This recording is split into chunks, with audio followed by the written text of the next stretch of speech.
ஹாய்ங்க.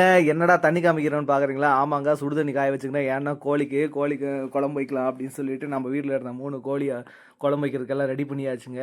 வந்து cleaning process முடிஞ்ச உடனே நானும் எங்கள் தம்பிங்க எல்லாம் சேர்ந்து ஒருத்தர் வந்து அதை வெட்டுறதும், ஒருத்தர் வந்து கொல க பீஸ் பீஸாக வந்து எடுக்கிறதுக்குமா செஞ்சுட்டு இருந்தோம். அப்புறம் வந்து 2 வீட்டுக்குமே சேர்ந்து தான் 3 கோழி மொத்தம். அது இல்லாம மட்டன் போய் தனியாக எடுத்துகிட்டு வந்தோம். இதில் எங்கள் கோழி தாங்க. உடனே ஒருத்தர் வீட்டுக்கு செஞ்சு கொடுத்து அனுப்பிச்சாச்சு.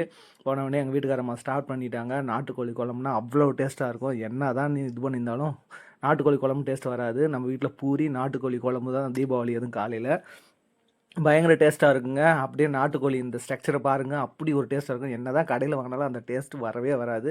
நம்ம வீட்டில் இருக்கிறது தான். தேங்காய் எதுக்குன்னா, நம்ம வந்து நாட்டுக்கோழி குழம்புல வந்து தேங்காய் போட்டு சாப்பிட்டா பயங்கர டேஸ்ட்டாக இருக்கும்.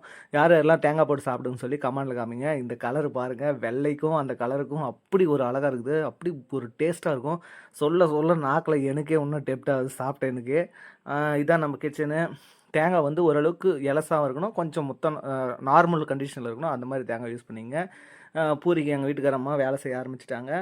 பூரி வந்து கொஞ்சம் சாஃப்டாக இருக்கணும், சின்ன சின்னதாக போட்டுங்க, பயங்கர டேஸ்ட்டாக இருக்கும். அப்படியே கறி நல்லா வெந்து டெப்ட் ஆகிடுச்சுங்க. சொந்த ஊரில் இந்த மாதிரி செஞ்சு சாப்பிட்ற சுகமே வேறுங்க. அப்படி ஒரு டேஸ்ட்டாக இருக்கும். நீங்களாம் என்னென்ன சாப்பிட்டீங்கன்னு சொல்லி கமெண்டில் சொல்லுங்கள். நம்ம ஆட்டோ ஓட்டிட்டு அங்கங்கே இருந்துட்டு ஆஃபீஸில் இருந்துட்டு இந்த மாதிரி டைமுக்கு உட்காந்து சாப்பிட முடியாது. இந்த பிளேட்டு எதுக்குன்னு உங்களுக்கு தெரியும். அந்த வணக்கின கறி ரவை பச்சை மிளகாய் போட்டு இதை வாயில் வச்சா அதனுடைய டேஸ்ட்டே வேறுங்க. இதே ஒரு பிளேட்டு போயிடும். அப்படி ஒரு டேஸ்ட்டாக இருக்கும். நீங்கள் ட்ரை பண்ணி பாருங்கள். அந்த மஞ்சள் தூள், இஞ்சி இதெல்லாம் போட்டு பூண்டுலாம் போட்டு ஸ்டார்டிங்கில் வணக்கிட்டு அதுக்கப்புறம் வந்து தண்ணி ஊற்றிக்கோங்க. இதில் ஒரு டம்ளர் அடிச்சிருங்க. தவறாமல் இதில் ஒரு டம்ளர் அடிச்சிருங்க. அப்படி ஒரு டேஸ்ட்டாக இருக்கும். என்ன நீங்கள் சாப்பாடு சாப்பிட்டாலும் நாட்டுக்கோழி குழம்பு சாப்பிட்டு பாருங்கள். உங்களுக்கு சளின்னு ஒன்று இருக்கவே இருக்காது. நான் அதுக்கு 100% உத்தரவாதம் கொடுக்குறேன். உப்பு கொஞ்சம் கம்மியாக இருந்துச்சு, அதனால் உப்பு கொஞ்சம் போட்டுக்கிட்டாங்க. எங்கள் வீட்டுக்காரம்மா தான் செய்வாங்க. கூட இருப்பேன், நானும் ஹெல்ப் பண்ணுவேன். அப்புறமேட்டுக்கு பூரி வேலை ஸ்டார்ட் ஆகிடுச்சு. அதுக்குள்ளே போயிட்டு எண்ணெய்லாம் நான் தேய்ச்சிட்டு எல்லாம் ரெடியாகி சாமி கும்பிட்டு ரெடியாகி வந்துட்டுங்க.